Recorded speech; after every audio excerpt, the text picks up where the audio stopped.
estamos operando una hernia, el microscopio se dañó un poco.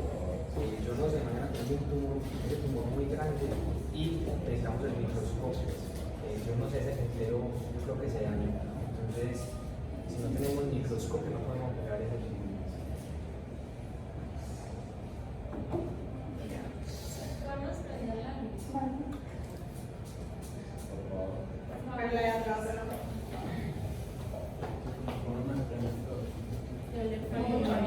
Muy bien, entonces vamos a empezar. La clase de hoy es anatomía de columna y médula espinal. ¿Listo? Ven el puntero, sí. Solo que no había dicho.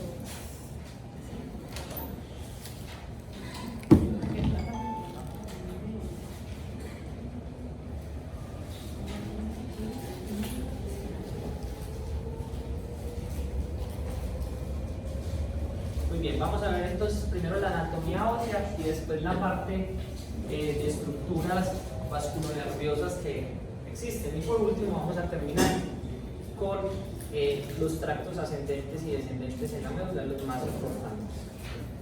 Entonces tenemos una vista anterior de la columna vertebral, una vista sagital o lateral y una vista totalmente posterior. ¿Listo?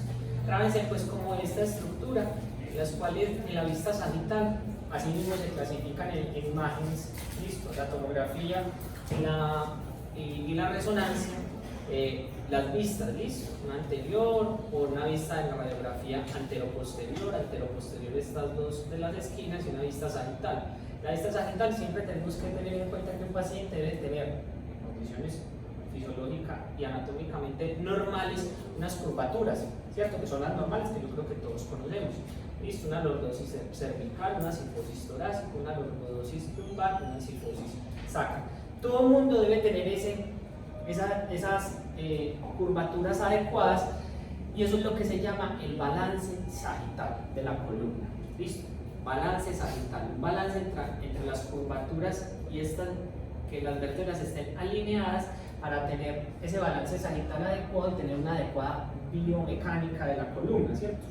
La columna es el eje para que usted pueda caminar bien, para que usted no ande agachado, para que usted no ande mal. Entonces, cuando pasa alguna alteración de estas, o por postura, o por músculos, o porque se fractura algún cuerpo vertebral o algo, pues ese balance sagital se empieza a dañar. Y eso lo vamos a ver pues específicamente cuando damos fracturas toracolumbares, que es una de las indicaciones en las cuales usted opera un paciente de la columna, es que las angulaciones o estas curvaturas se vayan perdiendo.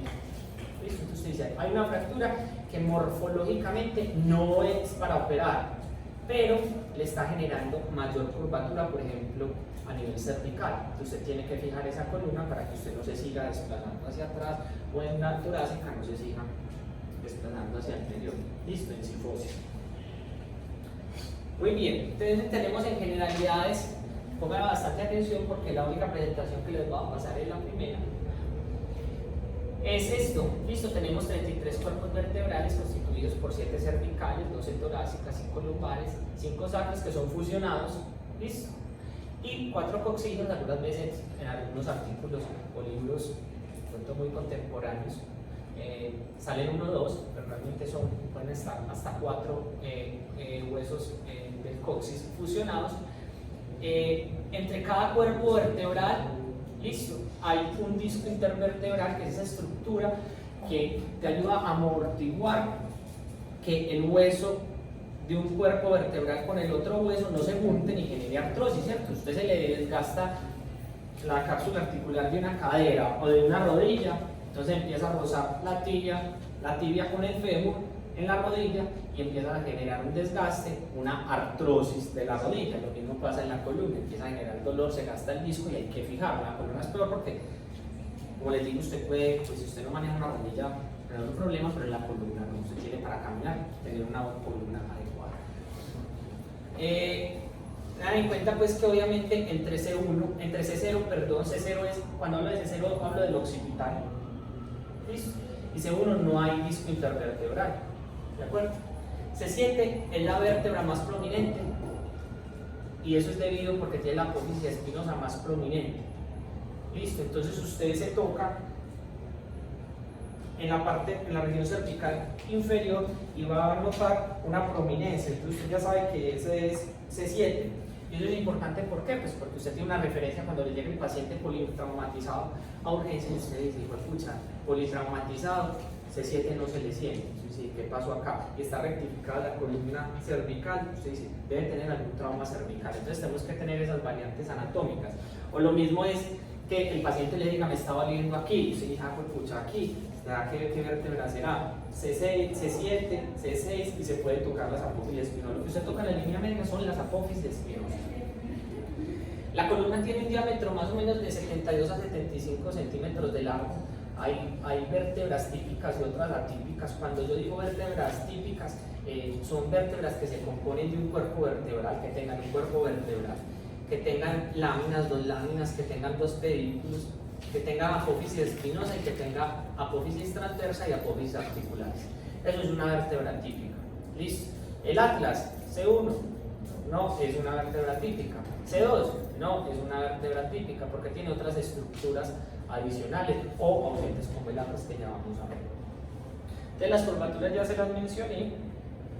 Vamos a ver la estructura del disco intervertebral, que está formado por dos estructuras principales, que es el anillo fibroso y el núcleo pulposo. El núcleo pulposo, su composición general y principal es agua, y esto es dado por estas proteínas que tienen en su interior, que son las glicoproteínas y los proteoglicanos. Aquí se encuentran los glucosaminoglucanos, que son agregados, son estructuras grandes que lo que hacen es acumular todo el agua, y ese disco se vuelve muy friable y debe estar contenido con algo, porque si usted ese núcleo tiene una composición gelatinosa, y si no le da una estructura firme, se sale, ¿cierto? Y esa estructura firme alrededor lo da el anillo fibroso, que realmente está dado por fibras de colágeno, está formado. ¿De acuerdo? Entonces aquí vemos la estructura del anillo fibroso y el núcleo pulposo. Esto tiene unas lamelas que no me interesa pues que se las sepan cuántas capas tiene, pero sí que está inervado por el nervio sinovertebral, que corresponde o que lo atraviesa, atraviesa el anillo externo de ese anillo fibroso, pasa por ahí ese nervio sinovertebral. Aquí tenemos una estructura normal de un disco normal, ¿de acuerdo? En donde este es el cuerpo vertebral, este es el disco intervertebral con sus estructuras, el núcleo pulposo en su interior y el anillo fibroso alrededor conteniendo este núcleo pulposo. Muy bien. Hay cosas que duelen en las hernias discales. Usted puede tener una hernia, pero no puede. Normalmente lo que pasa en una hernia es que se sale el núcleo pulposo. ¿Listo? ¿Por qué se sale? Porque se rompe el anillo fibroso.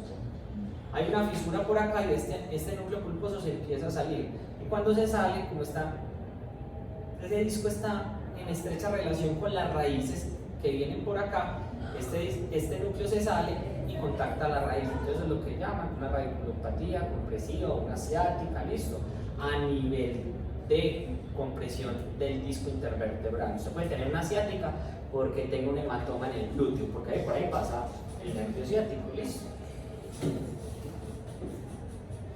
Entonces, otra estructura importante de la columna, ya vimos entonces el disco intervertebral, el cuerpo vertebral, pero hay una estructura muy importante que son las placas terminales.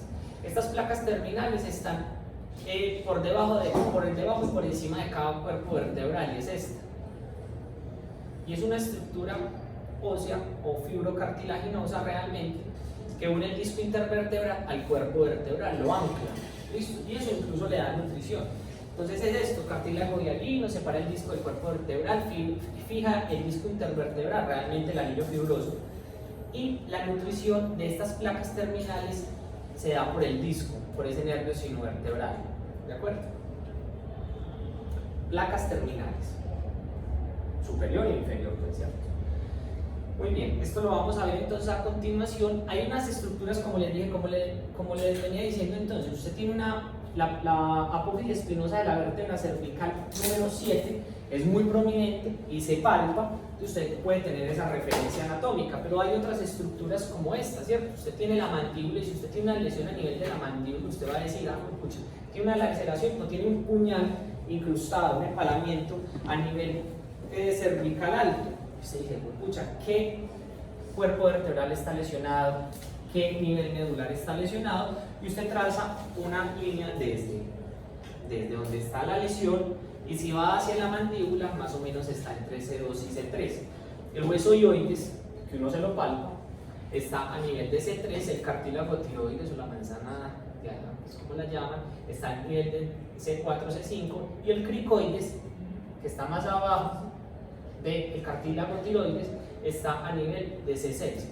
Esto es importante para lo que les expliqué, a nosotros nos sirve cantidad, ¿cierto? Nosotros tenemos hernias cervicales que son muy poco frecuentes, pero podemos tener hernias cervicales en las cuales tenemos que sacarla por acá por el cuello. Entonces nosotros incidimos a nivel cervical y tenemos que decir, pues si esa hernia está C3, C4, yo tengo que ubicarlo anatómicamente. Entonces tengo que decir, ah, C3, C4, entonces voy a buscar el hueso hioides con el cartílago tiroides y hacer la incisión ahí para yo llegar y desplazar el esternocleidomastoideo para un lado, la arteria carótida, o sea, todo el plexo o el paquete vasculonervioso, que es la vena yugular, la carótida y el nervio vago, los desplazo y hacia anterior voy a encontrar ese disco intervertebral, ese cuerpo vertebral.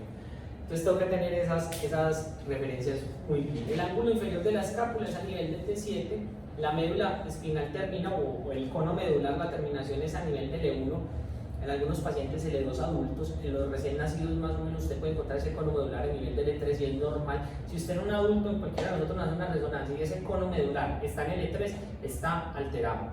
¿Listo? Está alterado. Usted lo que tiene es una médula anclada y hay que buscarle cuál es la causa de que esa médula la esté jalando algo y esté bajando la médula por completo. Usted va a decir, pues si yo no tengo ninguna sintomatología, pues no la tiene en estos momentos, pero de pronto dentro de 2, 3, 4, 5 años va a presentar sintomatología como esfínteres, paraparesias, alteraciones en los movimientos. Las tetillas, pues generalmente se ha descrito que están a nivel de T4, pues es muy relativo. El ombligo a nivel de T10 y la bifurcación de la aorta a nivel de E4, las crestas ilíacas sí son muy importantes. ¿Por qué? Porque esa es una de las referencias para usted hacer una punción lumbar. Lo primero que usted hace en una punción lumbar es ubicar las crestas ilíacas, usted las toca laterales y se va y traza una línea hacia medial y usted dice, la apófisis espinosa que me encuentro a nivel de las crestas ilíacas es el E4. La apófisis espinosa, entonces sé que la apófisis por debajo de la cual le estoy tocando, que está a nivel de las crestas ilíacas, va a ser el E5 y ese espacio del E4 y el E5 es donde voy a hacer la punción lumbar. ¿De acuerdo? Muy bien. Entonces esto es algo de correlaciones químicas de la columna que tenemos que tener en cuenta. Las hernias, cuando yo hablo de hernias discales, las más comunes son lumbares. Y quizás porque tienen el mayor arco de movimiento. Entre más movimiento tenga un segmento de la columna, pues más estrés tiene ese segmento de la columna y más fácil se desgasta ese disco y se puede dañar el anillo fibroso y salirse el núcleo pulposo. La más común es el E5-S1 y de ahí en adelante va ascendiendo en frecuencia, o sea, el E5-S1 es la más común, ahorita está operando una L4, L5, L3, L4 y sucesivamente hacia arriba. Las menos comunes son las cervicales, hernias, listo, hablando de hernias. Como les dije, la punción lumbar L4, L5, si usted muchas veces falla en la primera punción lumbar, lo que recomiendan es dos cosas. Uno, subirse un nivel, hacerla en el L3, L4. Listo. Recuerden que no la puede hacer en L1, L2, porque ahí corre el riesgo de funcionar el cono medular y generar un síndrome de cono medular que es gravísimo. Listo. Entonces, subirse o cambiar la aguja a una más gruesa. Listo. De tamaño. Normalmente uno hace una punción lumbar con un yelco, un Spinocat que se llama así 22. Entonces, o usted, si falló en la primera, tiene que mirar que sí esté en adecuada posición. Y segundo, si falló, pues usted debe decir o me subo o cambio de aguja a una más gruesa, porque ese espacio puede estar bloqueado, la puede estar muy delgadita. Riesgo de una aguja más grande que drena más líquido y más rápido y le genera cefalea pospulsión. que drena el líquido y le genera una hipotensión intracraneal, eso genera cefalea, vómito, listo, se pone muy maluco. Pero drena más fácil, un tubo más grande, pues drena más fácil el líquido. Y riesgo de que usted se suba, pues que usted esté en el lugar que no es. Listo, entonces en vez de meterse L3, L4, se haya metido L1, L2, entonces chuse el cono medular, porque el espacio donde usted saca el líquido es el espacio subaracnoideo y eso vamos a ver ahorita cómo se hace la función lumbar. Vamos a empezar hablando entonces de todas las vértebras. Vamos a empezar por C1. C1 o el atlas es una vértebra atípica que está conformada por las siguientes estructuras.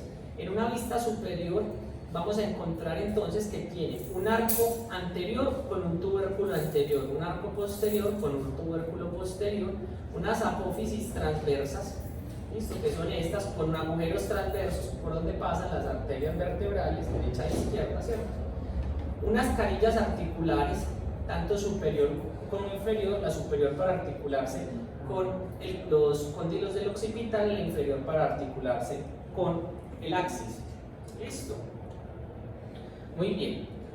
Miren acá en la vista anterior, el arco anterior, el tubérculo anterior, la carilla articular. Las carillas articulares se llaman carillas articulares superiores e inferiores, o masas articulares superiores e inferiores, o articulaciones facetarias superiores e inferiores. Son sinónimos todos. ¿Listo?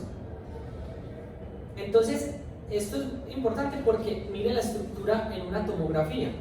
Si yo quiero buscar el atlas en una tomografía para saber si está fracturado, pues tengo que encontrar esto mismo, referenciado en la tomografía: arco anterior, tubérculo anterior, la apófisis transversa, el agujero transverso, el arco posterior, el tubérculo anterior. Y este es el agujero medular. ¿Listo? El medular. Donde hay que pasar la médula espina.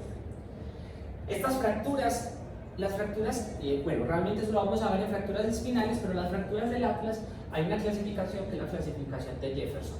Generalmente cuando usted se fractura el atlas, usted dice, puta, eso está muy arriba, puede ser muy grave porque la médula está muy alta, pero generalmente no generan déficit, porque este foramen medular, este agujero es muy grande, o sea que la médula queda con un espacio muy amplio. Entonces usted se le fractura este arco anterior acá y acá y acá y no pasa nada generalmente, ¿cierto? Tiene que ser un desplazamiento muy fuerte.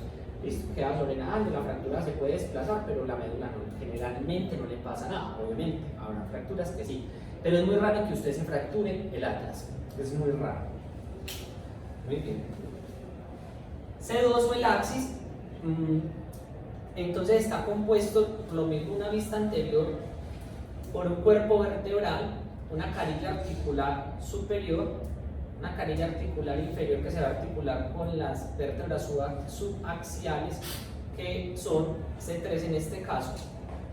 Va a tener una odontoides, que es la apófisis odontoides, la cual va a tener tres estructuras, que es el diente o el ápex, el cuerpo de la odontoides y el cuello de la odontoides, y esa va a ser la clasificación de las fracturas.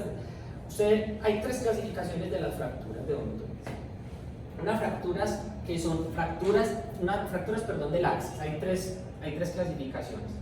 Una clasificación que son para las fracturas del odontoides, listo, que se llama la clasificación de Anderson. Hay otra clasificación que son las fracturas tipo Hahnemann. Hahnemann realmente traduce como unas fracturas de ahorcado, por ahorcamiento, y eso se describió en los pacientes que se ahorcaban. Veía que se fracturaban unas estructuras que se llaman la pars articulares. ¿Listo? La unión de estas apófisis transversas con las masas. Esta porción se llama la pars interarticular, y los pacientes que veían que se colgaban y morían, hacían las autopsias y se demostraban que estaban fracturadas ambas partes. Entonces se llaman fracturas tipo Hahnemann. Hay Hahnemann tipo 1, 2, 3, lo mismo que la odontoides.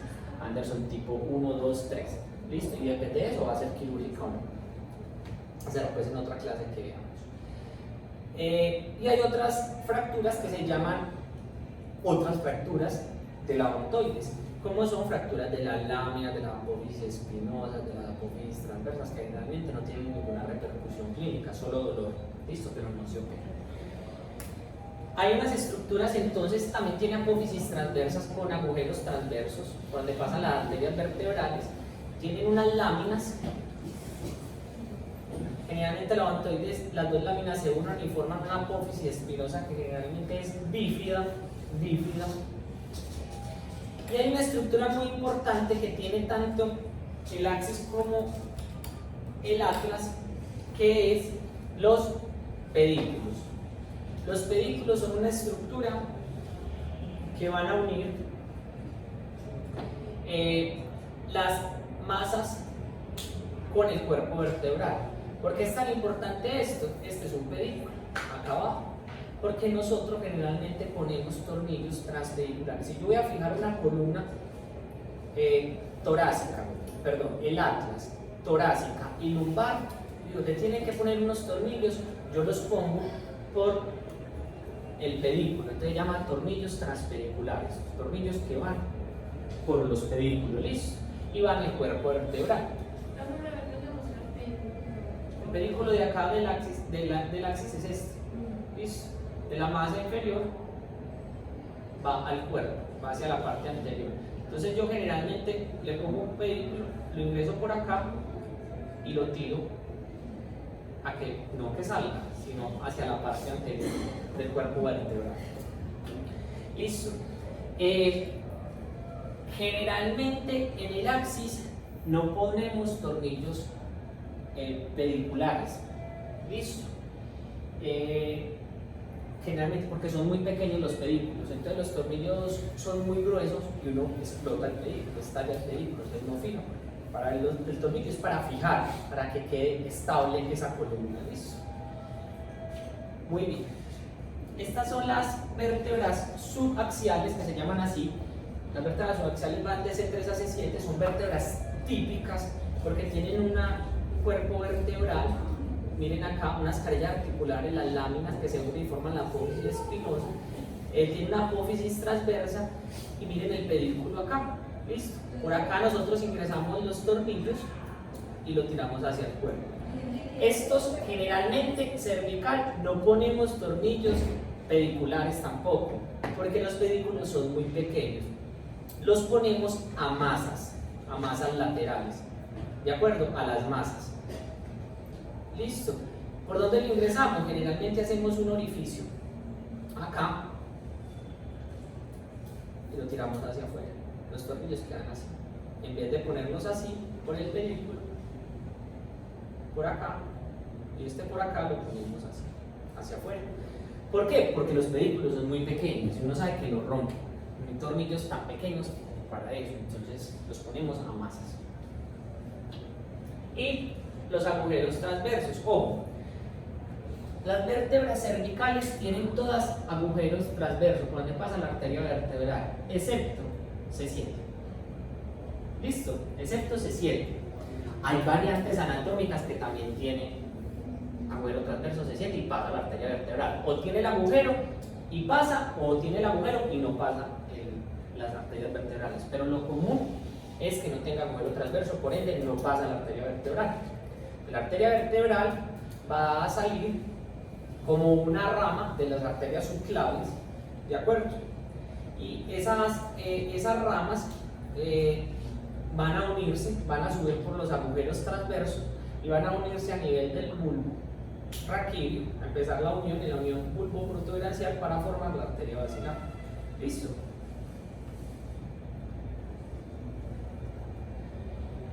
Muy bien.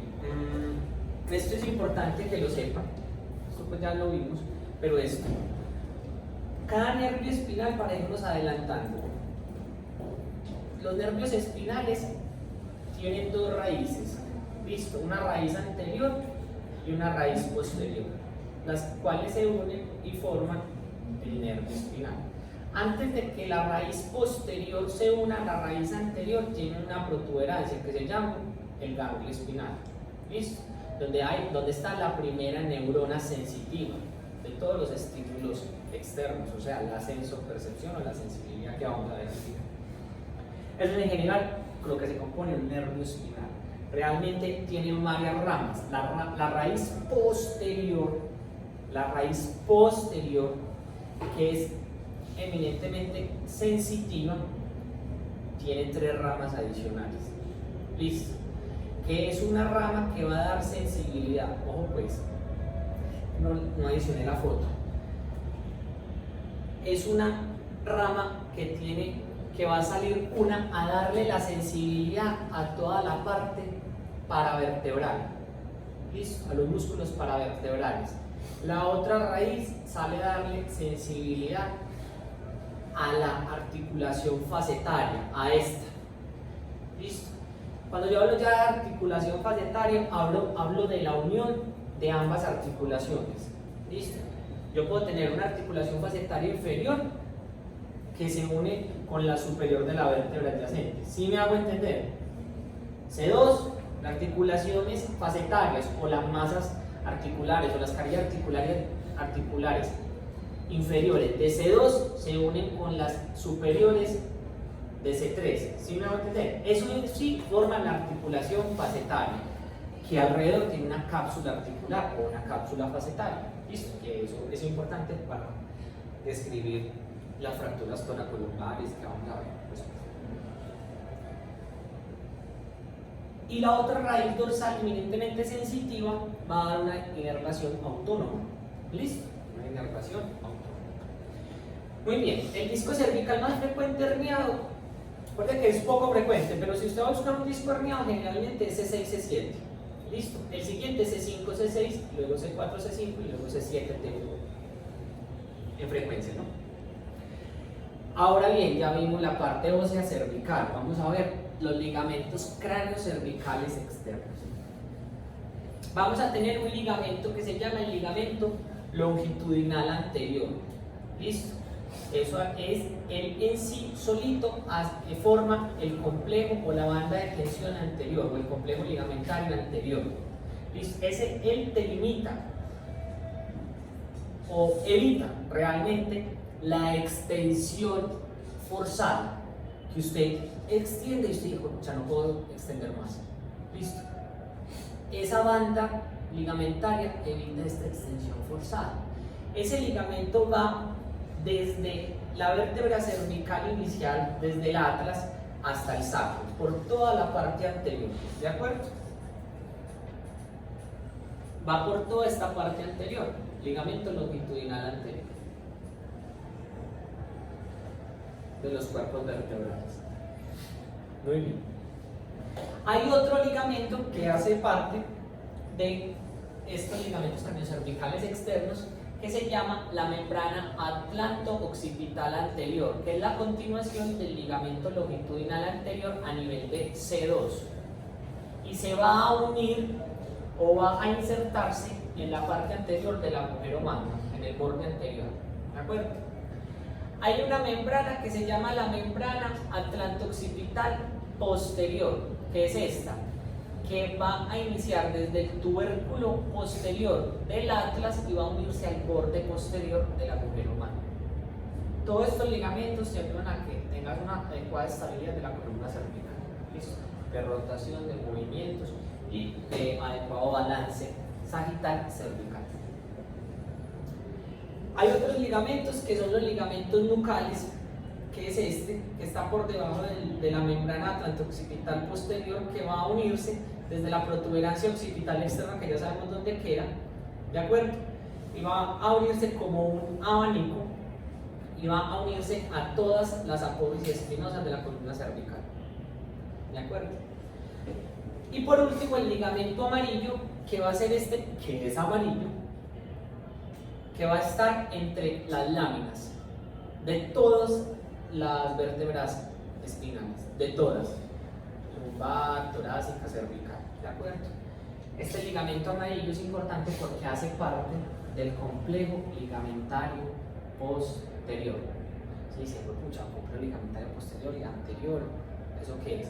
Eso es muy importante porque las fracturas toracolumbares vamos a definir su clasificación de acuerdo también a la integridad de los complejos ligamentarios, tanto anterior como posterior. Complejo ligamentario también se llama banda de tensión, anterior o posterior. ¿Listo? El complejo ligamentario posterior y anterior. Yo les voy a decir de qué consta. Hay otras estructuras que son los ligamentos craniocervicales internos.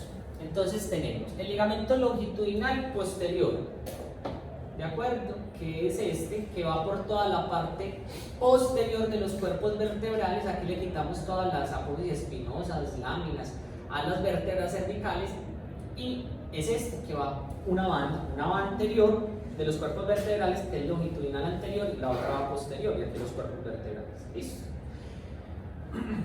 Muy bien. Este ligamento longitudinal posterior se continúa a nivel de C2 como membrana tectoria o membrana tectorial. Tenemos este ligamento que hace parte de los craniocervicales internos, que es el ligamento apical, que va a unir el ápex o el diente al borde anterior del agujero magno. Este ligamento, que es el ligamento alar, que va a unir la odontoides a las masas laterales en su porción interna del atlas, y vamos a tener un ligamento que se llama el ligamento cruciforme, porque es en forma de cruz, que es este. Está compuesto por tres estructuras, por tres ligamentos. Un ligamento transverso, que va a unir la odontoides contra el arco anterior de C1, ¿cierto? Acuérdense que C1 es el atlas y son arcos. Tiene un fascículo superior, que es el fascículo longitudinal superior, que va a ir desde ese transverso hasta la parte anterior del agujero magno, y el el fascículo longitudinal inferior, que va a unir de ese ligamento transverso al cuerpo de C2. ¿De acuerdo? Evita o te da estabilidad rotacional. Hay fracturas que se clasifican según la integridad de este ligamento cruciforme, principalmente del transverso. Si usted tiene el ligamento transverso roto, que se ve por resonancia, ¿de acuerdo? Generalmente es una fractura inestable y hay que operarlo. ¿De acuerdo? No, que tiene el ligamento roto, que es un accidente trágico, no tiene nada más, realmente hay que operarlo, porque esa odontoides va a bailar en ese arco, porque está pegada así contra el arco, va a empezar a bailar para un lado y otro, y en esa se va para atrás y lesiona la médula. Una lesión a nivel de C2, la médula está muerta. ¿Listo? Está muerto porque es dependiente del ventilador. ¿Listo? Si se secciona la médula ahí, está.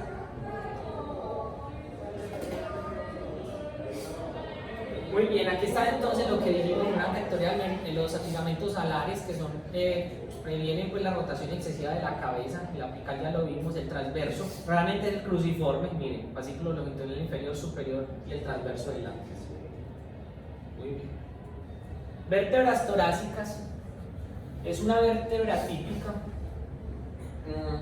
tiene en una vista superior, miren acá, un cuerpo vertebral, unas láminas que se unen y forman una apófisis espinosas, unas carillas articulares superiores, mírenlas acá, superiores e inferiores, que son estas.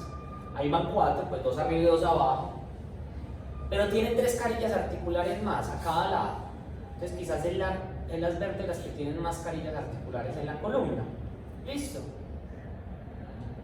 Esas carillas articulares laterales, que se llama articulación costal superior, articulación costal inferior, y una articulación costal transversa, porque está en la apófisis transversa, que es esta. Apófisis transversa es para articular la costilla, que viene lateral. ¿Listo? Que viene acá, miren acá. Costilla acá en la parte inferior. ¿De acuerdo? Ojo con la disposición. Bueno, entonces, y también tenemos los pedículos. Entonces, si yo voy a decir, no, tiene una vértebra, el lunes operamos una fractura de T8. Una fractura de T8. Entonces le pusimos tornillos a T6, T7, nos brincamos T8 porque está muy fracturada, T9 y T10. Le pusimos tornillos a todo eso. Nosotros ponemos el tornillo acá y nos vamos por el pedículo. Listo, lo ingresamos acá y lo direccionamos hacia la parte anterior, que no pase acá, y el otro acá, entonces queda triangular. Eso fija, eso hace que las vértebras o ese segmento que está fracturado, ese T8, se fije por arriba y se fije por abajo para que no quede móvil y el paciente no lesione la médula. Listo. Uno conecta esos tornillos con unas barras laterales. Yo les traigo imágenes en la parte de las fracturas, pero quiero que, por eso la importancia de los pedículos. Y esta es la disposición de las articulaciones. Miren, las vértebras torácicas, las articulaciones facetarias superiores tienen una vista hacia posterior, como se ve acá, y las inferiores hacia anterior.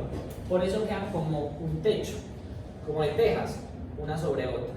¿Por qué eso es importante? Pues primero por referencia anatómica, porque yo sé que estoy en una vértebra torácica. Cuando empiezo a disecar la columna para operar a un paciente, yo le hago una incisión por toda la línea media, pasando por las apófisis espinosas, diseco, abro y me voy disecando, porque yo lo estoy viendo de lado, le voy pelando todo esto, viendo siempre el hueso, voy retirando y me voy a encontrar esta articulación. Yo sé que estoy también en una vértebra torácica, pues si me encuentro con la costilla ya sé que estoy en una vértebra torácica, y si la articulación está así en forma de techo, sé que estoy en una vértebra torácica. ¿Por qué? Porque las lumbares son al contrario, no en forma de techo, sino que me las encuentro así. ¿De acuerdo? Eso es importante por lo mismo, porque yo las ubico y tengo que saber que el tornillo, el punto de entrada de mi tornillo, porque yo no estoy viendo la columna así, el paciente está hacia acostado, cabeza y pies, y yo estoy viendo la columna así. Yo ubico, disecando esto, tengo que ubicar este punto, y aquí es donde lo voy a introducir el tornillo, con una dirección, pues ya la parte neurológica de cuántos grados en cada vértebra. Muy bien.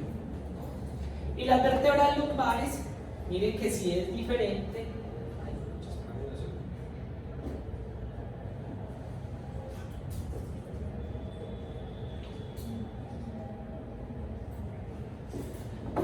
Las vértebras lumbares tienen un cuerpo vertebral, lo mismo, lámina, apófisis espinosa, carillas articulares, apófisis transversas, pedículos, por donde va a pasar el tornillo.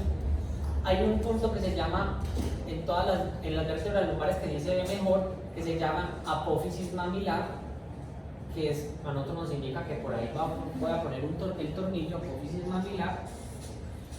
Y miren que las carillas articulares son al revés. Ya no son así en techo, una sobre otra. Si yo le quito este pedazo a esta articulación, T7, le vuelo esto con un cincel y un martillo, me encuentro esta articulación. Listo, y la encuentro así, peladito. ¿De acuerdo?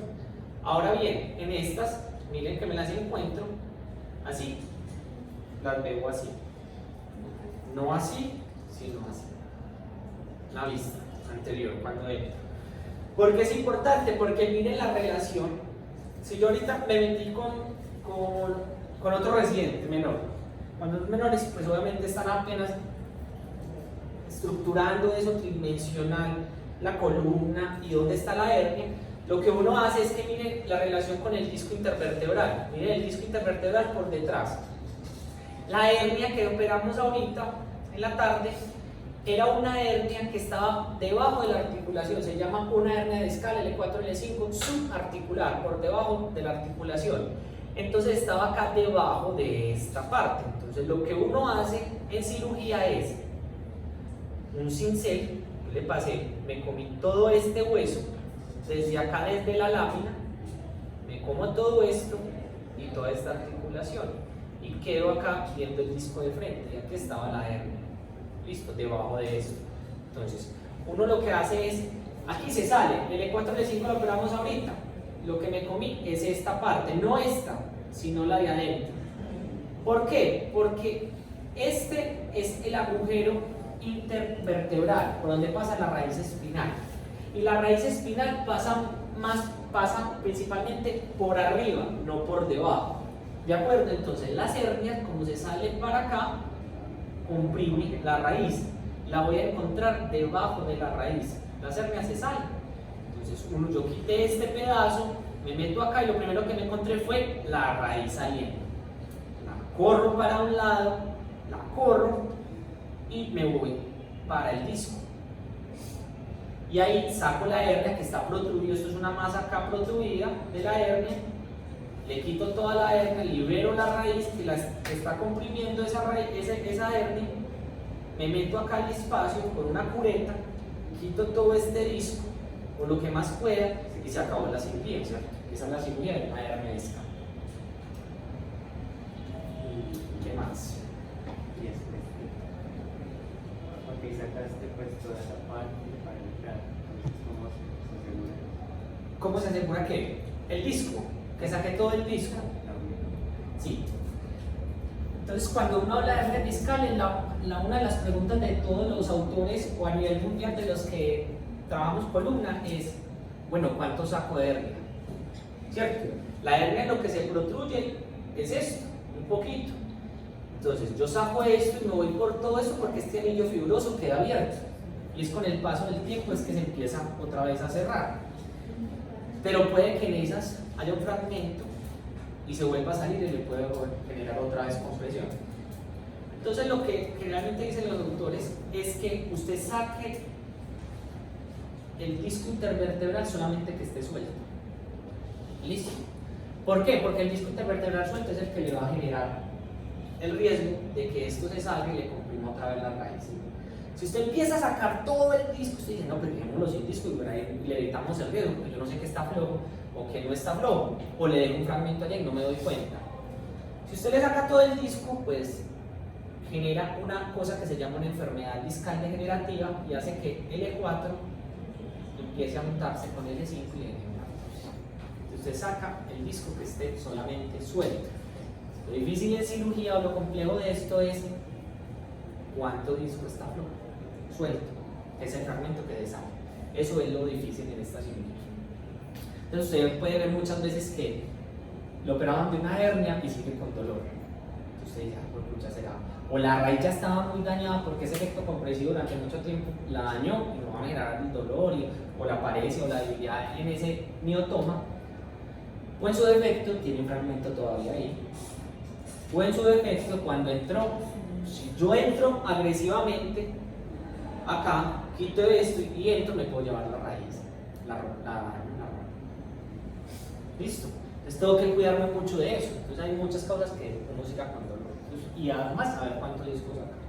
Profe, y si hay que quitar todo el disco, no, pues no hay nada como que lo regular. Hay una cosa que se llama injertos, pues como unos discos protensivos, pero eso no ha demostrado que mejore la tasa o mejore la tasa de dolor o de enfermedad discal.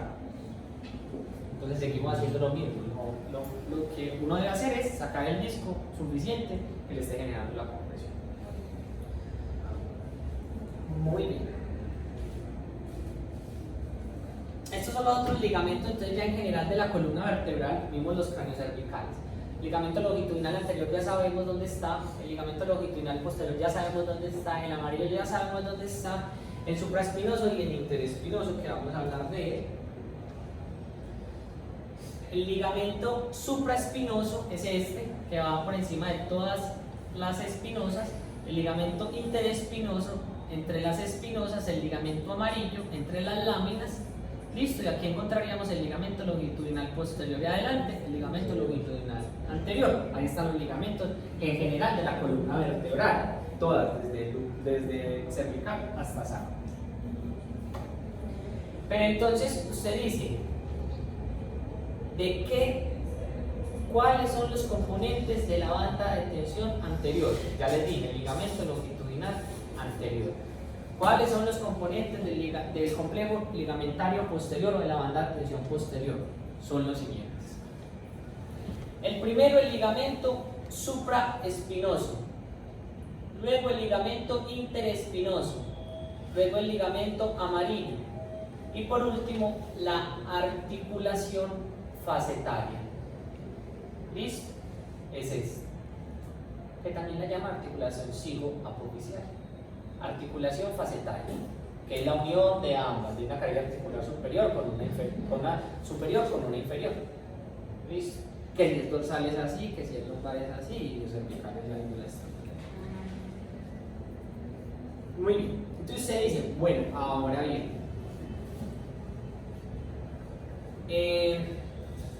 ¿Para qué sirve esto? Eso es lo que le da la estabilidad a la columna. ¿Listo? Eso es lo que le da la estabilidad a la columna.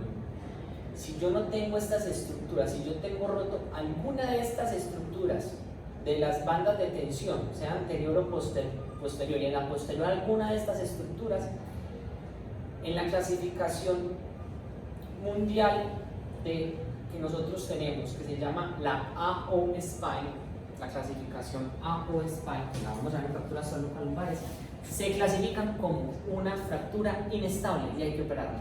Por eso alguna disrupción en alguno de estos ligamentos se vuelve una fractura tipo B. Más adelante las veremos. Y es una fractura inestable y hay que operarlas. ¿De acuerdo? Muy bien.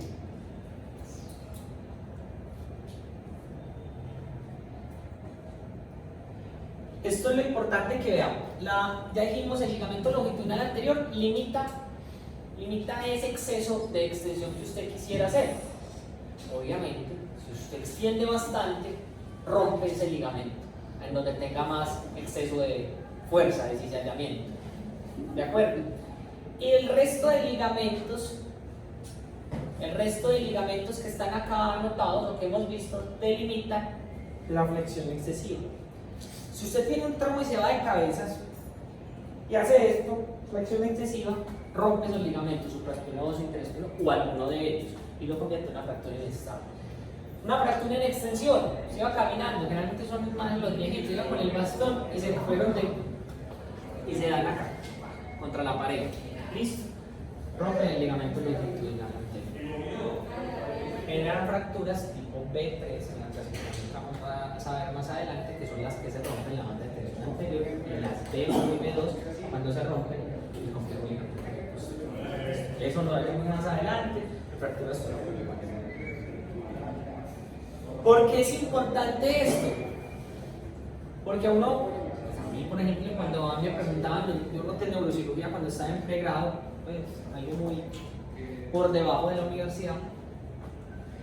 Entonces, lo primero que me preguntaban, ¿sabe hacer una posición lumbar? Yo sí. ¿Sabe la técnica? Sí. Dígame, desde la piel hasta el espacio subaracnoideo, ¿qué estructuras va a pasarla con la aguja? La primera vez me corchaba, no podía hacer la función lumbar. Y si me dicen las estructuras, yo le voy a hacer la función lumbar. Entonces, lugar de la función lumbar, el E4 y el E5 generalmente. ¿Listo? Espinocal, que son agujas largas en adultos, ¿cierto? Entre mayor valor numérico, más delgado. Entre menor valor numérico, más grande, ¿cierto? ¿Alguien es enfermero? Acá. No se llama nada. Lo digo es porque obviamente ese concepto no tiene muy bien de enfermería. Entonces, 22 o 20. La aguja la tira en esta dirección. Por ejemplo, que este es el E4, el E5. La apófisis espinosa del E4, la apófisis espinosa del E5. La aguja va en esta dirección, hacia arriba. Si usted la tira derecho, lo que va a hacer es que en los adultos esto no está tampoco inclinado, está más inclinado. Va a hacer es que se va a chocar contra la espinosa en su parte posterior, contra la lámina. Entonces no le va a pasar, entonces pucha, esto no pasa. La tiene que tirar muy hacia arriba, ¿listo? Como más o menos en esta dirección. Usted pone al paciente en decúbito supino, usted lo puede poner en decúbito lateral o sentado, supino lateral o sentadito. Lo que más flexionado se pueda, sea sentado. A mí me parece más fácil sentado. ¿Listo? Entonces yo lo siento en una silla y le digo flexione por completo, le digo a alguien que me ayude y que esté así, recto, las manos lo más paralelo que se pueda, los pies lo más paralelo que se pueda, y me genera esto. ¿De acuerdo? Ubico las crestas, ubico el E4 y me voy para el espacio de abajo, el E4 y el E5. ¿Listo? Unos dicen infiltro, otros no infiltro. Generalmente yo no infiltro a nadie. ¿Listo? Yo lo chuzo así. ¿Por qué? Porque son dos chuzones más. ¿Listo? Entonces muchas veces uno dice, en los niños, muchas veces uno, o cuando hay un paciente muy nervioso y candoncito, entonces le pongo una infiltradita. Entonces uno infiltra, se mete al espacio lidocaína sola, listo, o pivacaína simple. Chuzo donde voy a marcar en el espacio, tan, introduzco un poquito, de acuerdo, sin romper membrana y llegar hasta acá, y voy infiltrando, listo, administrando la solución anestésica local. Y voy saliendo, voy inyectando y voy sacando, voy inyectando, y aquí en la piel paro, infiltro la piel, me voy para arriba un poquito, sin sacar la aguja para no darle otro chuzón, voy para arriba, voy sacando la aguja y voy infiltrando, voy sacando, llego a la piel, infiltro la piel y queda como una boncita, listo, una ronchita, y después, sin sacar la aguja, me voy para arriba un poquito y me voy para abajo, esa es la infiltración. Si no quiere infiltrarlo, tampoco realmente es un problema. Cuando usted llega a un pediatra, yo le digo al pediatra, al intensivista infantil, va a hacer la prueba, no la va a infiltrar, no va a infiltrar. Es que le ponen problema a uno, pero pues cuál es la decisión de uno. Entonces, la primera capa que usted pasa cuando va a hacer la punción lumbar es la siguiente. Primero la piel, que va a estar acá, ¿cierto? Después de la piel sigue el tejido celular subcutáneo, que es una grasita, en unos más que otros. Luego sigue del espacio el ligamento supraespinoso. Luego el ligamento interespinoso, perdón. Luego el ligamento amarillo. Y aquí en el ligamento amarillo va a encontrarse, cuando lo pasa, va a encontrarse la médula, cubierta por sus meninges, que es la primera va a ser la dura madre, la segunda la aracnoides y la tercera la pía madre, entre superficie y profundidad. Entonces, cuando pasa el ligamento amarillo va a encontrarse el espacio por encima de la dura madre, la médula y todas las meninges alrededor, y la primera más superficial es la dura madre. Entonces va a encontrarse un espacio que se llama el espacio epidural. O sea, ahí le van a poner un anestésico epidural a mi mamá porque ha tenido parto. ¿Listo? Ya saben, ahí es donde el anestesiólogo le pone la epidural. Esa epidural pues va y selecciona, generalmente sube 3 o 4 niveles por encima, por eso queda con una anestesia por debajo más o menos, porque suben muchos espacios. Luego de eso, queda sin movilidad, ¿cierto? Es como parapléjico. Después del espacio epidural, usted lo que sigue con la aguja es chuzar la dura madre.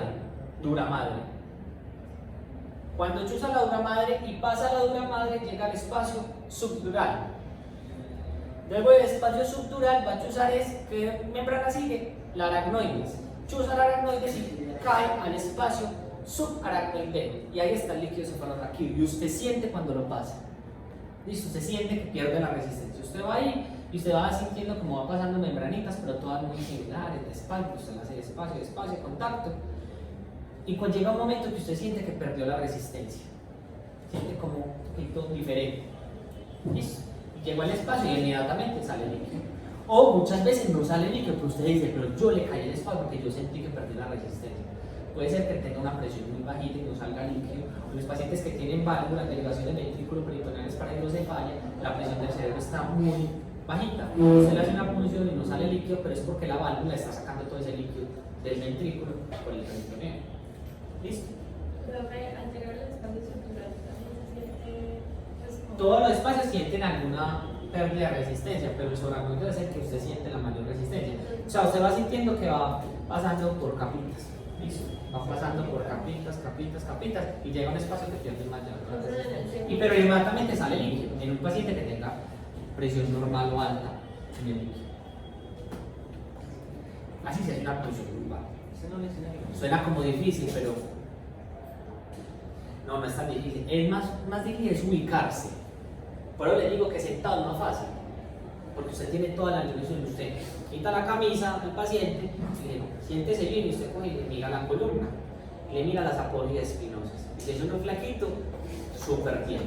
Pero si es un gordito, es más difícil, es mucho más difícil. No les digo que no es, pero sí es más difícil. Porque las capas más gruesas, y usted no lee la apoya espinosa, y usted diciendo, toca duro.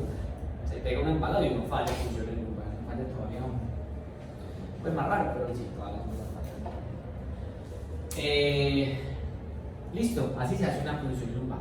Cuando usted le va a medir la presión de apertura del líquido, lo ideal es que lo haga no sentado, sino de cúbito lateral. listo, decúbito lateral izquierdo, ojalá sea izquierdo, la aorta. Decúbito lateral izquierdo, ¿usted cómo mide la presión de apertura? Usted pide una manometría, eso se llama un manómetro o una baja, medir la presión de apertura, medir cuánto tiene presión intracraneal, presión de líquido cefalorraquídeo, listo. Usted coge y mete la aguja, cuando le sale líquido, le conecta un sistema de anestesia o de venoclisis, del macro, le conecta un sistema y lo que a la aguja que metió, que no se le vaya a meter mucho y que no la vaya a sacar, la tiene, se lo conecta y sube la manguerita. Listo, y esa manguerita la deja arriba. Está por lo menos 3-4 minutos. Y eso le llena, porque es una manguerita y sube el líquido. Marca o coge con un marcador, pinta ahí hasta donde subió el líquido, la columna de agua del líquido cefalorraquídeo, lo marca, la desconecta y lo mide con una regla. Esa es su presión intracraneal. Eso, así se mide una presión intracraneal. Por posición lumbar, a ver si tiene la presión alta. Uy, sí, tiene, no sé, le midió 20 centímetros. Listo, normalmente 20 centímetros de agua. Normalmente debería de estar por función lumbar por lo menos de 15. Listo, menos de 15 centímetros de agua. Se mide ¿Cuánto tiempo lo debe? 3-4 minutos. A ver cuánto sube. ¿De acuerdo? Y ya. Y ya hace una función lumbar. Generalmente se llena en cada tubo 3 cc. Si es para cultivo, gram, cultivo, gran, citoquímico y lactato. Eso es lo que envía para saber si usted tiene meningitis. La meningitis común y corriente, bacteriana, que es la más común. Listo. 2 tubos, más o menos cada uno con 2 a 3 cc de líquido cefalorraquídeo. Y eso es los exámenes básicos. Miren la raíz como sale por debajo del pedículo. Este es el pedículo. Apófisis transversa, apófisis espinosa, la articulación lumbar. Listo. Esta es la raíz que sale. El disco, miren acá que está en estrecha relación con la raíz. Muy bien. Tenemos entonces el sacro, que tiene una vista anterior, una vista posterior, una vista lateral.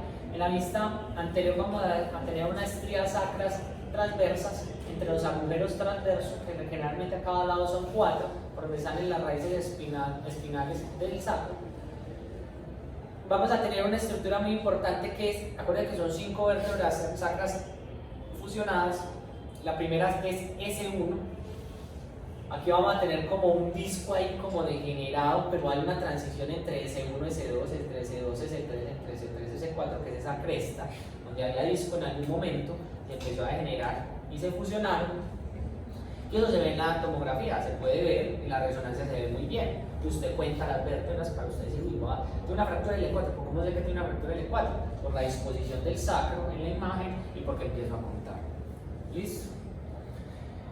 Una vista posterior, entonces esta vista anterior es muy importante cuando pasen por ginecología, es porque ese uno en su parte anterior, el borde anterior se llama promontorio. Entonces cuando uno hace un tacto vaginal, ya no me toca hacerlo en ginecología, cuando hago un tacto vaginal, lo primero para yo medir la capacidad pélvica de una materna es, ¿quién tiene hijos acá? No hay enfermera, no hay hijos. Bueno, entonces se da el tacto y se trata de tocar la distancia por el tacto vaginal hasta el promontorio. Si usted lo toca, el promontorio ese uno, usted le dice, uy, esa pelvis está muy estrecha. ¿Será que un bebé de 3.500 sale por ahí? No cree. Listo. Entonces usted trata de tocar el promontorio, esa distancia del promontorio.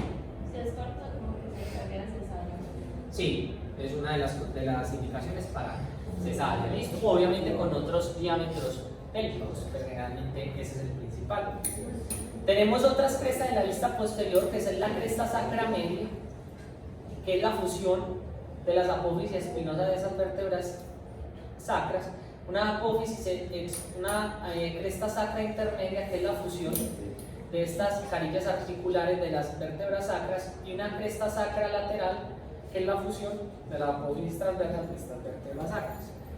En la parte superior en la parte inferior vamos a encontrar el hiato sacro, que es esa apertura a nivel inferior del sacro y al inicio de los huesos del coxis ¿Por qué es importante esto? Los oidiatos sacros, superior e inferior, es porque por ahí nosotros hacemos los bloqueos. Entonces yo le puedo decir a usted le dice, ay no, tengo una hernia, mucho dolor, y nosotros va a decir, no, esa hernia no te está causando, está muy pequeñita, ¿para qué someterte a esa cirugía? Podemos hacerte un bloqueo. Entonces usted le pueden decir un bloqueo y usted dice, ay no, puta, ¿cómo así que un bloqueo? Hay muchos bloqueos. Yo puedo hacer un bloqueo con anestésicos, metilprednisolona con bupivacaína y esteroides, o dexametasona o bupivacaína. Listo, para generar, disminuir irritación y disminuir el tamaño de la raíz. Las raíces son delgaditas, son muy pequeñitas, 5 milímetros. La raíz que yo me encontré ahora medía, yo no sé, por ahí 8 milímetros. Estaba muy gruesa, estaba inflamada y irritada que estaba.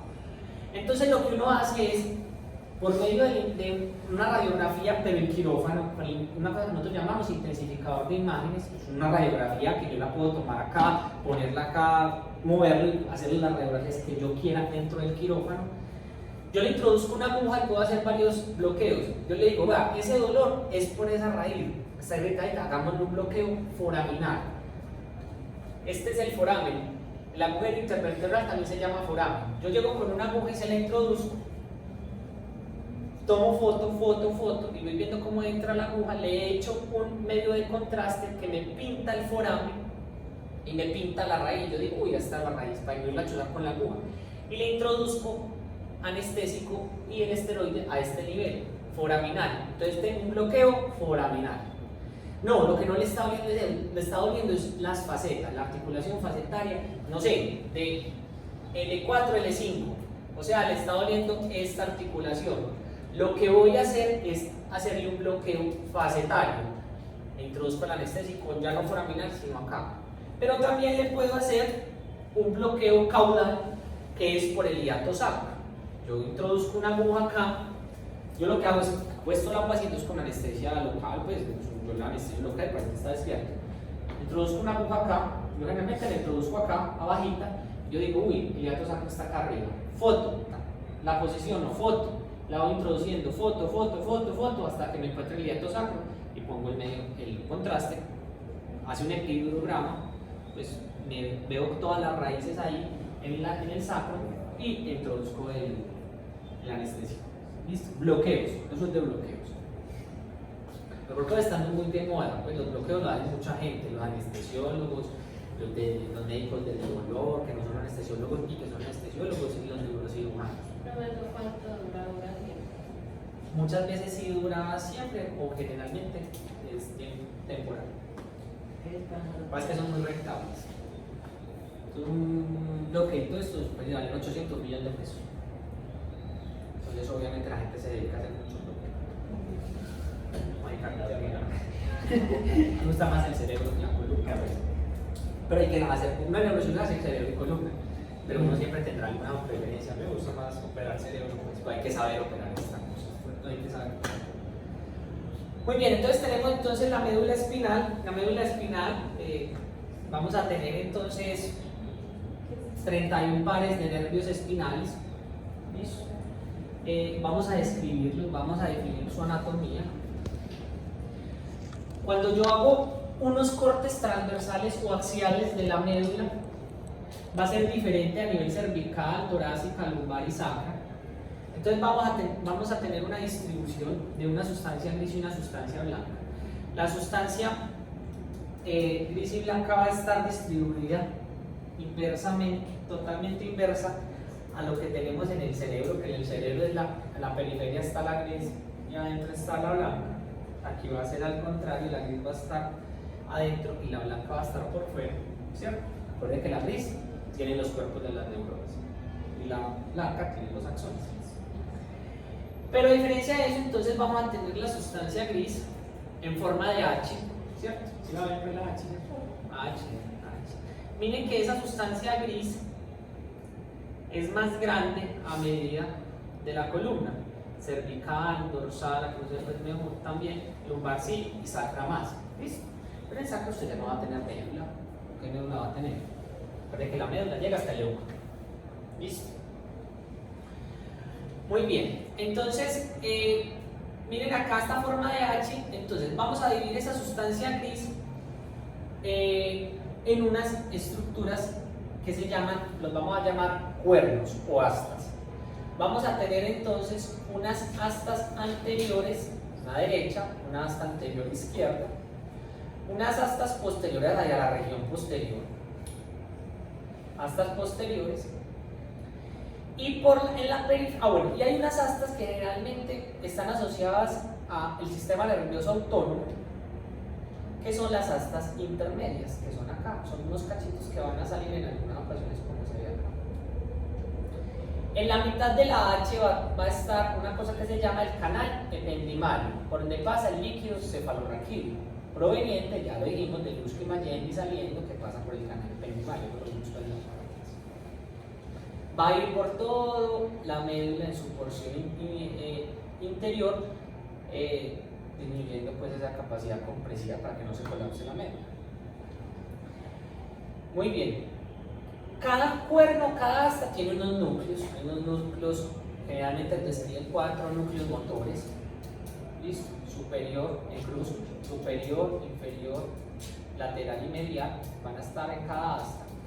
Y en la asta posterior van a estar varios, uno de los más importantes es el núcleo principal del asta posterior, donde va a ser sinapsis la mayoría de las vías sensitivas, que vamos a ver. Que usted le da un chuzón, o le da un garrote y usted siente dolor, va a ir al asta principal, pues al asta posterior, el núcleo principal del asta posterior. Va a estar otros núcleos que son el núcleo dorsal de Clark, que es para la propiocepción inconsciente. Hay otro núcleo que se llama el núcleo, no sé, de la sustancia gelatinosa de Rolando, que es de la sustancia P, de dolor. En fin, pues esos son los núcleos principales, esos 3, en las astas posteriores, y en las astas anteriores, superior, inferior, lateral y medial. Y ahí van a hacer sinapsis todas las vías que vamos a describir al final. Bueno, entonces, esta es la sustancia gris. La sustancia blanca la vamos a dividir en unos cordones y en o funículos, es lo mismo. Unos cordones posteriores, unos cordones laterales, unos cordones posteriores, unos cordones anteriores y unos cordones laterales. Listo. Por ahí van a subir las vías. Acuérdense que son los axones. Los axones transportan potenciales de acción. Van a subir todas las vías o van a bajar vías. Por ahí es que transcurren esas vías sensitivas y las vías corticoespinales, que es la del movimiento voluntario. Va a tener una fisura mediana dorsal, listo, o intermedio dorsal, que son 2. Esas intermedio o lateral dorsal es por donde pasan a nivel cervical las arterias espinales posteriores, que son 2, que son una de las que irrigan la médula espinal. Arterias espinales posteriores, ramas de las arterias vertebrales. Y vamos a tener una fisura ventral medial o fisura anterior medial, por donde va a pasar la arteria espinal anterior, rama de las arterias vertebrales. Es una sola. ¿Listo? Esa les estoy diciendo ya. Entonces tenemos 2 arterias que dan parte de la irrigación, la mayor irrigación de la médula. ¿Listo? Que son las arterias espinales posteriores, que son 2, y la arteria espinal anterior. Ya vamos a ver cuáles son las otras. Este era el dibujo que les tenía, creo que bueno, ubicado. Vamos a ver, pero este es el dibujo clásico. Porque tómenle foto, que esto es pregunta casi de referencia también. Esta es la estructura básica de un nervio, pero descrito de forma detallada de lo que se acabo de decir. ¿Listo? De las astas posteriores salen unas raicillas muy pequeñas que va a formar una raíz más grande, que es la raíz dorsal. Antes de la raíz dorsal unirse a la raíz anterior o ventral para formar el nervio espinal, tiene esa protuberancia que es el ganglio de la raíz dorsal o el ganglio espinal. Miren acá, esa raíz dorsal ese ganglio, esa raíz dorsal, al unirse a la raíz anterior o ventral, que es de características motoras y esta de sensitivas, se une en esa raíz espinal y va a tener unos componentes sensitivos que van a ser a lo que les acabo de decir, una rama para los músculos de la espalda, otra rama para la parte visceral con todas sus características motoras, somáticas y viscerales, y otras, bueno, la parte autónoma, y otras para las articulaciones facetarias. ¿Listo? Clásico, imagen, realmente no es tan clásica. Esto, esta imagen salió en uno de los libros que hizo hace muy poco, muy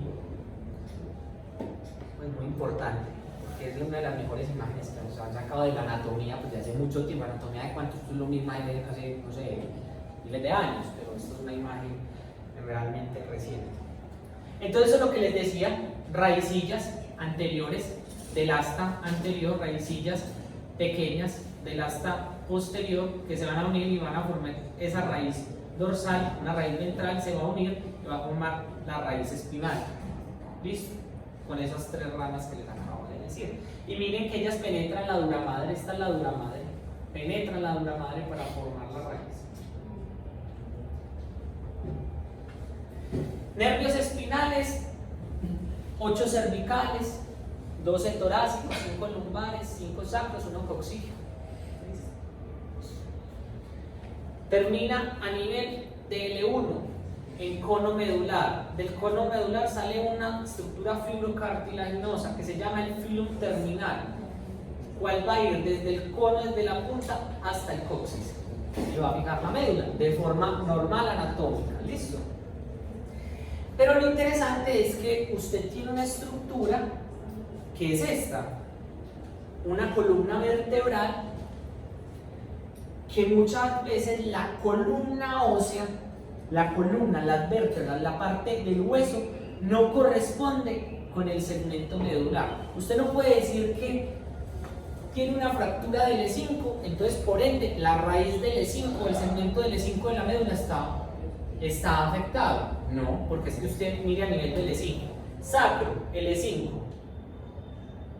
¿Listo? ¿Cuál raíz, cuál médula, segmento L5 hay acá?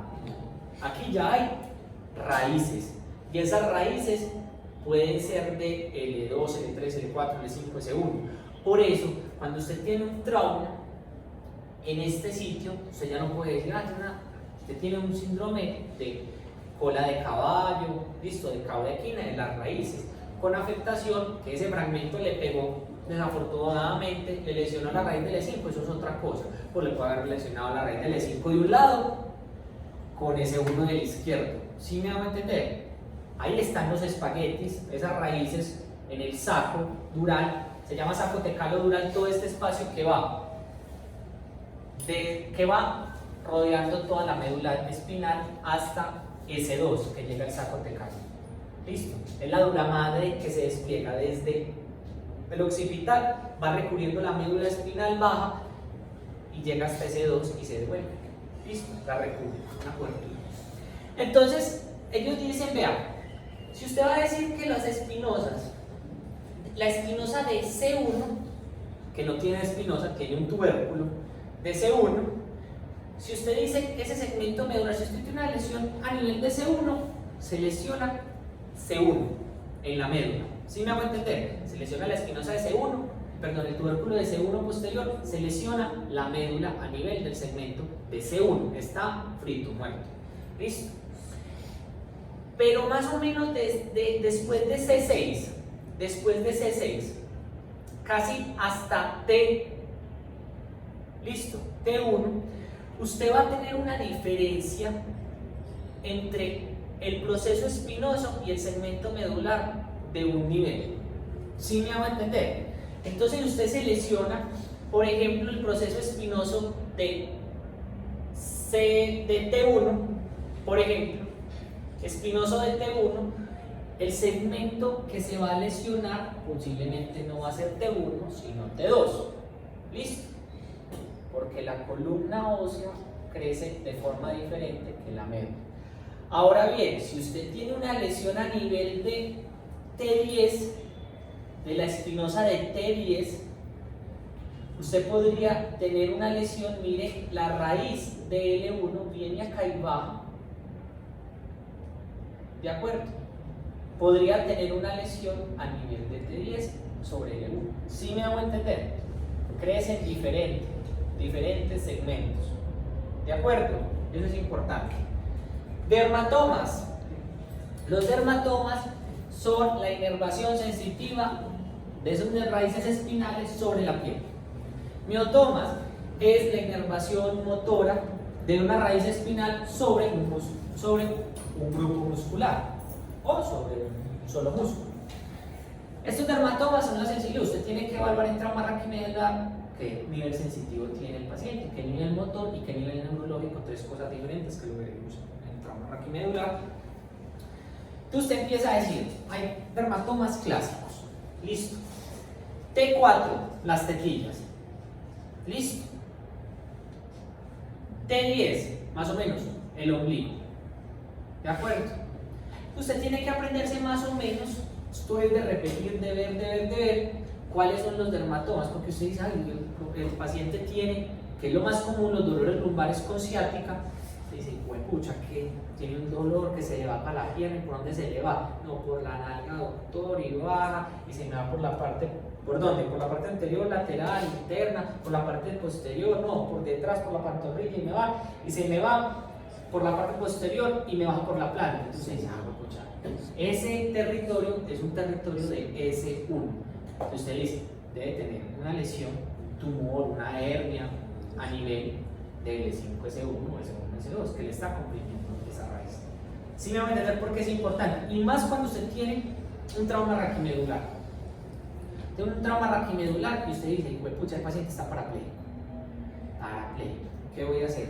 ¿Listo? ¿Qué nivel tiene sensitivo? Entonces empieza a buscar, le empieza a tocar. Señor, me va a decir cuando sienta anormal. ¿Siente acá igual que acá? Sí. Me dice cuando empieza a sentir anormal. Sí. No, igual. No, doctor, ahí cambia. Llega el ombligo. Uy, nivel T8.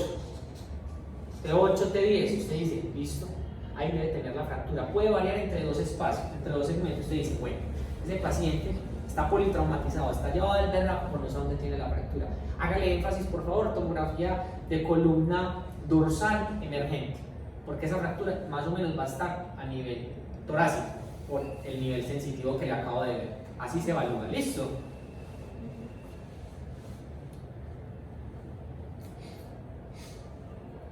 S4, S5.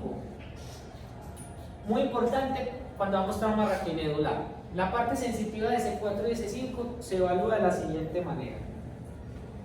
Este es el ano. Listo. Esfínter anal externo. ¿Siente o no siente, señor? No siente. Perineo.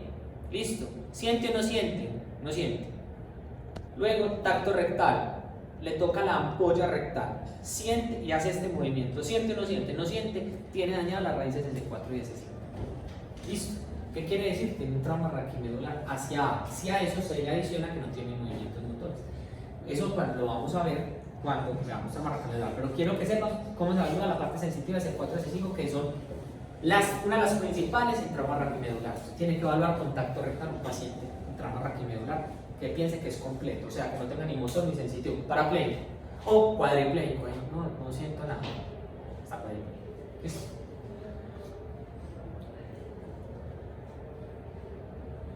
Bueno, las raíces cervicales salen por encima de los cuerpos vertebrales.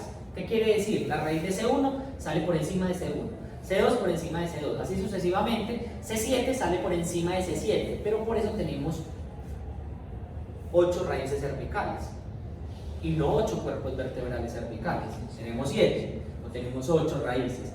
La octava raíz sale por debajo de C7. Y ya a partir de T1 salen por debajo de las vértebras. Ojo, eso es un concepto que debe quedar muy claro, nunca se les olvide. Eso es otra pregunta de examen, residencia, en todas partes. ¿De acuerdo? Dermatomas, más dermatomas. Hay dermatomas y miotomas clásicos. Listo. Que realmente eso lo vamos a ver en semiología. esto ya se lo dije. 31 segmentos, cada uno asociado con un par de nervios espinal. 8 cervicales, 12 torácicos, 5 lumbares, 5 sacros y 1 coxil. Eso lo vimos ya. De C1 a C7 sale por encima, después de T1 sale por debajo, incluyendo PC8, ¿no? PC8 sale por debajo de una vértebra, pero que no es la correspondiente. Irrigación de la médula espinal.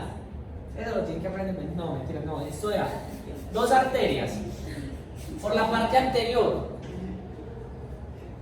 Listo. Esto es la parte del arco aórtico. Listo. Del derecho sale el tronco brachiocefálico derecho. Listo. Del lado izquierdo no sale el tronco, sale directo, la subclavia y la carótida. Del derecho del tronco brachiocefálico, entonces ahí sale la carótida común y la subclavia. De la subclavia va a salir las arterias vertebrales que se va a introducir por todos los agujeros transversos de las vértebras cervicales de C6 a C1. ¿De acuerdo? Acuérdense que C7 no. Y va a dar una angulación de 90 grados a nivel del arco, de los arcos de C1, y va a introducirse por el agujero magno, a unirse en la unión bulbo-protuberancial para formar estas dos y formar la arteria basilar. Eso es anatomía de alegría de los cerdos.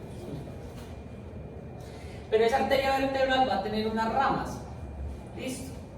Que es la arteria espinal anterior, que va a ir por ese surco medial ventral, que ya vimos en la médula, y va a dar la irrigación de la médula. Vista posterior, arterias vertebrales, dan las arterias espinales posteriores, que van por las fisuras posteriores, laterales o intermedias. ¿Listo? Que son dos. Las otras, la otra irrigación de la médula es las arterias, que es unas arterias pequeñas que salen de la arteria aorta, tanto torácica como abdominal, incluso unas del arco, que son las arterias radiculares. ¿Listo? Las arterias radiculares o radiculares segmentarias, otros dicen segmentarias, no, radiculares segmentarias. Entonces usted dice, esas arterias radiculares muchas veces cuando nosotros tenemos un tumor muy grande hay que sacar el tumor y tenemos que cortar esas arterias. Usted dice, escucha, si a usted se le tapa una arteria en el cerebro, una arteria cerebral, me hace infarto, en la médula pues también es lo mismo. Usted máximo se puede ligar 3 arterias radiculares en la médula espinal continuas. Si usted liga eso con la tercera, ya está en riesgo. Si usted daña o liga 4, porque yo tengo que sacar un tumor de la columna, tengo que ligarlas porque me estorba para sacarlo, puede que se le infarte la médula, y haga un infarto de la médula y que parapléjico, pues depende del nivel donde esté. ¿Listo? Y hay una arteria que se llama la arteria radicular mayor o arteria de Adam-Kiewicz. Es una arteria que está formada de arterias radiculares, una arteria grande, que generalmente la describen entre T8 a T12. Una arteria grande, esa es la irrigación. Ya lo vimos.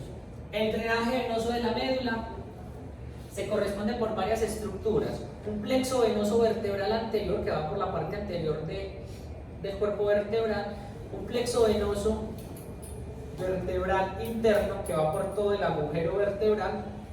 Ese plexo lo une una vena que se llama vena basivertebral y unas arterias intervertebrales o unas venas intervertebrales o unas venas segmentales. Ese es el drenaje venoso de la columna. Tractos ascendentes y descendentes. Esto pues yo creo que no lo han visto mucho. Esto lo ve uno como en histología y en neuroanatomía con el doctor Manuel Molina. Él le sigue dando, pues él me dijo que sí, pero no sé. Bien, sí le sigue dando neuro.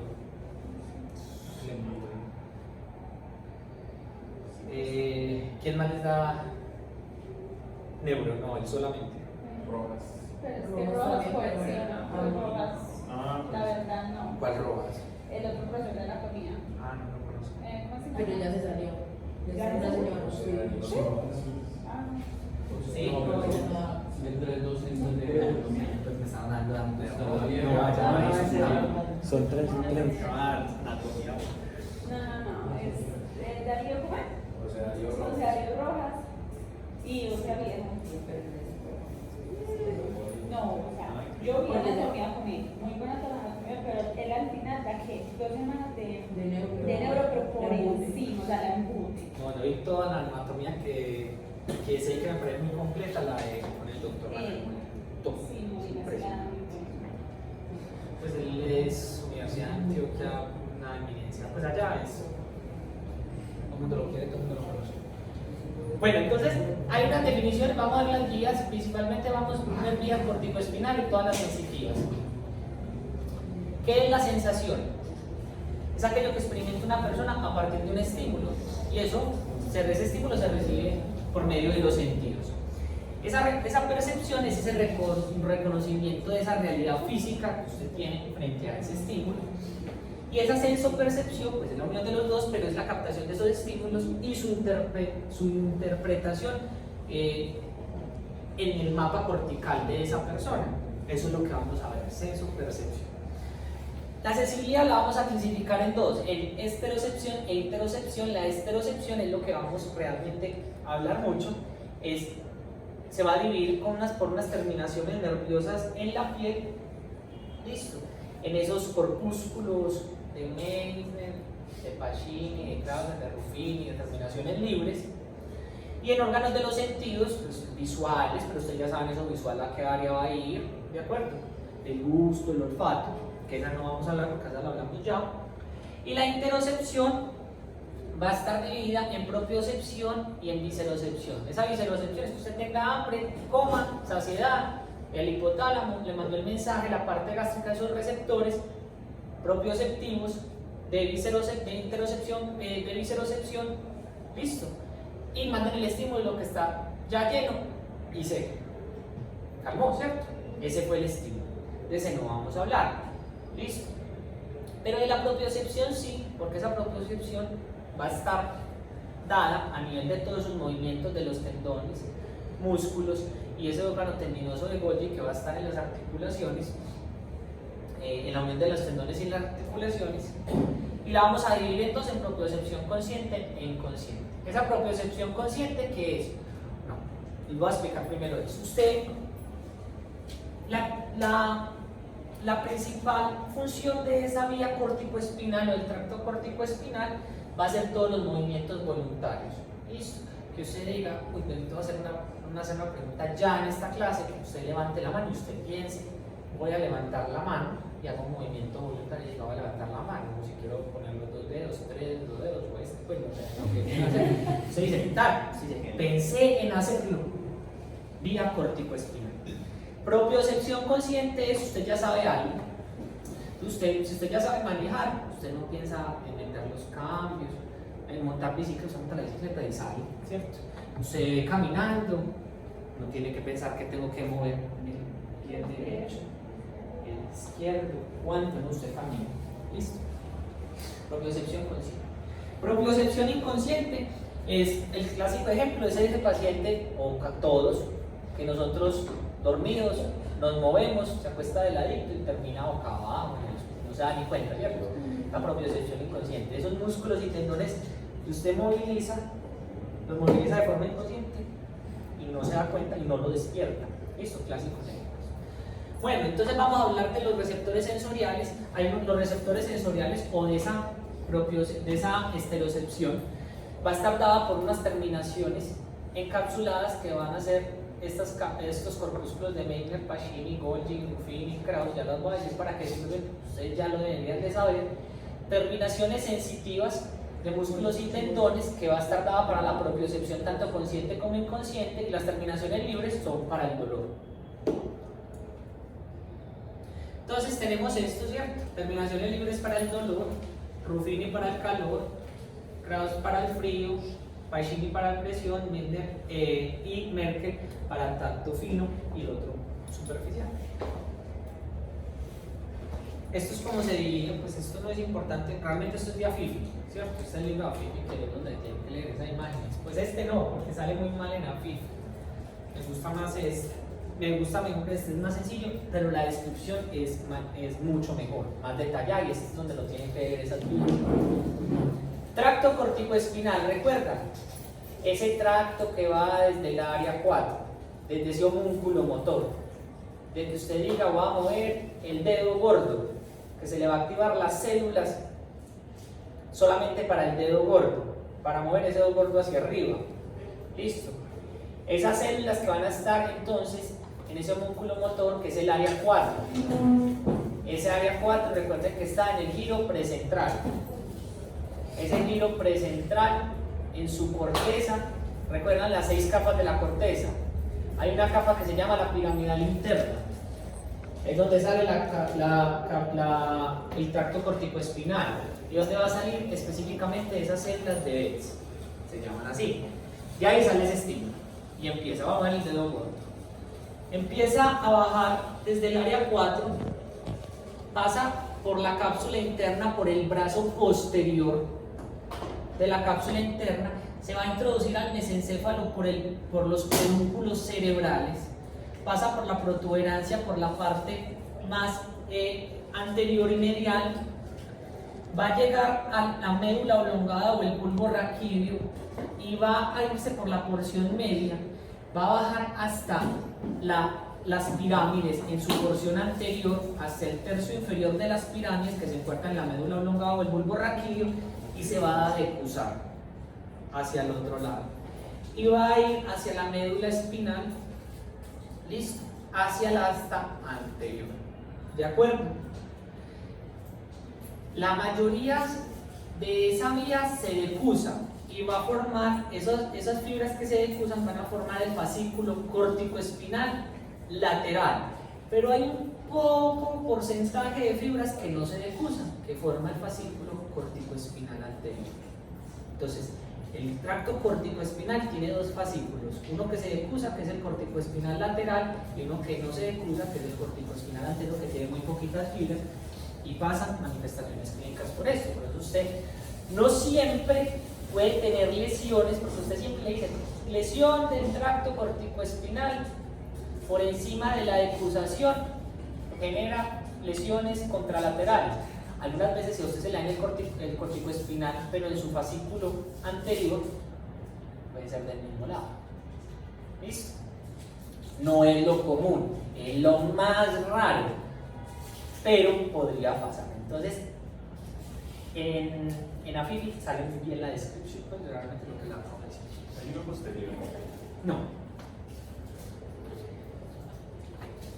Muy bien. Esto son los síndromes medulares, que se los voy a explicar en la clase de trauma raquimedular. Propiocepción consciente. Listo.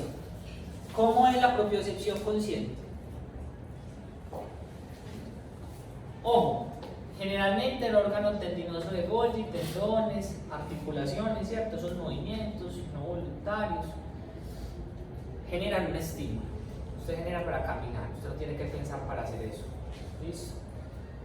Ese estímulo va a ir por la raíz espinal.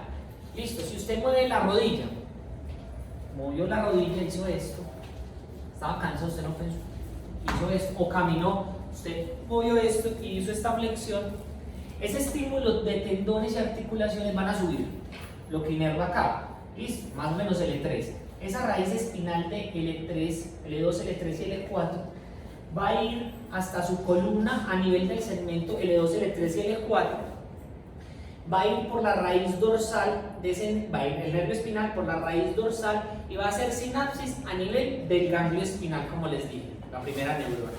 Y ese ganglio espinal de ese L3, L2, L3, L4, porque es la rodilla, por ejemplo, en ese segmento de la médula va a hacer sinapsis a nivel de los cordones posteriores y unas fibras a nivel del núcleo principal del asta posterior. ¿De acuerdo? Todo sensitivo. Asta posterior sensitivo, asta anterior motor. De ahí va a subir hasta el bulbo raquídeo y va a encontrarse en su parte posterior con unos núcleos que se llaman el núcleo gracilis y el núcleo cuneatus. ¿Listo? Esos núcleos, de ahí de esos núcleos, esa vía se va a decusar. Si yo con la derecha, a nivel de la médula oblongada del bulbo, se va a decusar hacia el otro lado y va a subir. Este otro lado, el lado izquierdo, se decusa también. Esa decusación se llama lemnisco medio. ¿Listo? Recuerden que hay otro lemnisco, que es el lemnisco lateral, que es audición, la parte coclear. Lemnisco medio, entonces se decusa y va a subir al tálamo, al núcleo ventral postero lateral del tálamo, y de ahí ya decusado va al área 3, 1, 2, ¿cierto? Sensitiva. ¿De acuerdo? Propiocepción inconsciente, ya vimos qué era, pero lo más interesante de esto es que esto generalmente, como primera vía, no va al cerebro. ¿Listo? Va al cerebro, por los pedúnculos cerebelosos. Esta vía tiene dos vías, una vía espinocerebelosa anterior y una espinocerebelosa posterior. Yo siempre les digo, esta es tarea, siempre les digo esta tarea, para que puedan leer el libro, esta tarea. ¿Cuál es la tarea? Propiocepción. Propiocepción inconsciente, vías, esto es pregunta, examen, sale en el artículo. Pero bueno, ahí les adelanté algo, normalmente siempre se los dejo de tarea, hay que preguntarlo en el examen, ¿no? Estas son las dos vías de propiocepción inconsciente. Este es el ejemplo clásico, este es los dibujos de Afif. Es muy fácil y es importante que lo sepas. Estoy diciendo las vías principales, no necesito que me aprendan las otras vías. Y vamos a hablar de las dos últimas, que es la vía o el tracto espinotalámico lateral, que tiene que ver con el dolor y la temperatura. Entonces, ¿cómo inicia esta y por qué tiene ese nombre? Lo primero es que si yo te cojo y le chuzo no sé, la tetilla, T4, se la cojo duro, ¿sí o no?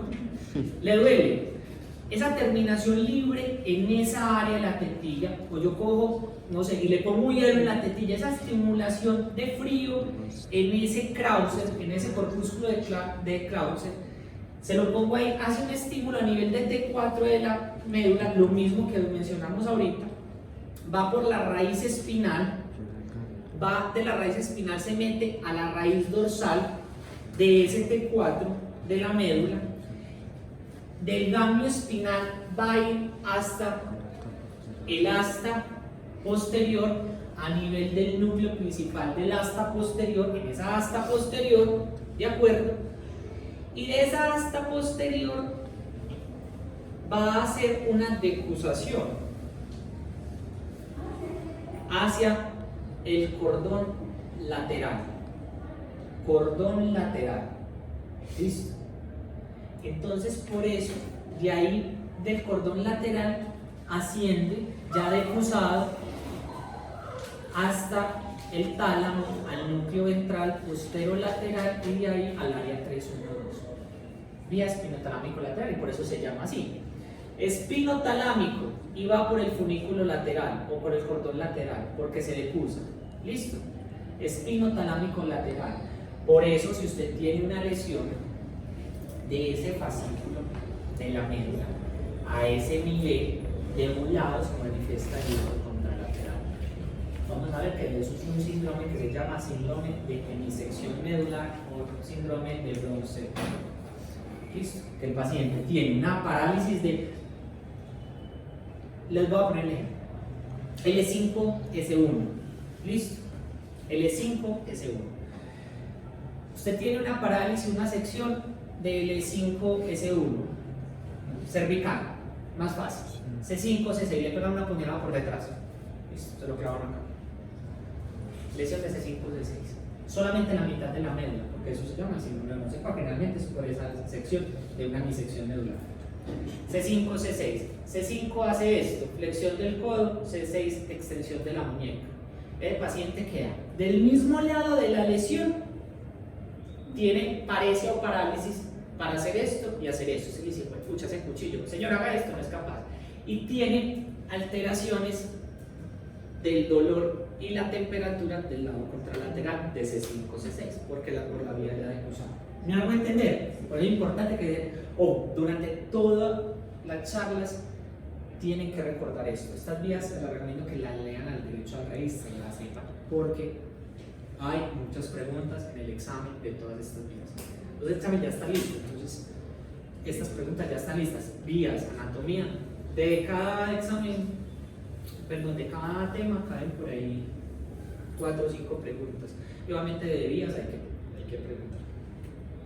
Y por último, la última vía es el tracto espinotalámico anterior, que tiene que ver con el tacto y la presión. Ya sabemos, Meissner, presión, todo lo que ya mencionamos, Pacini.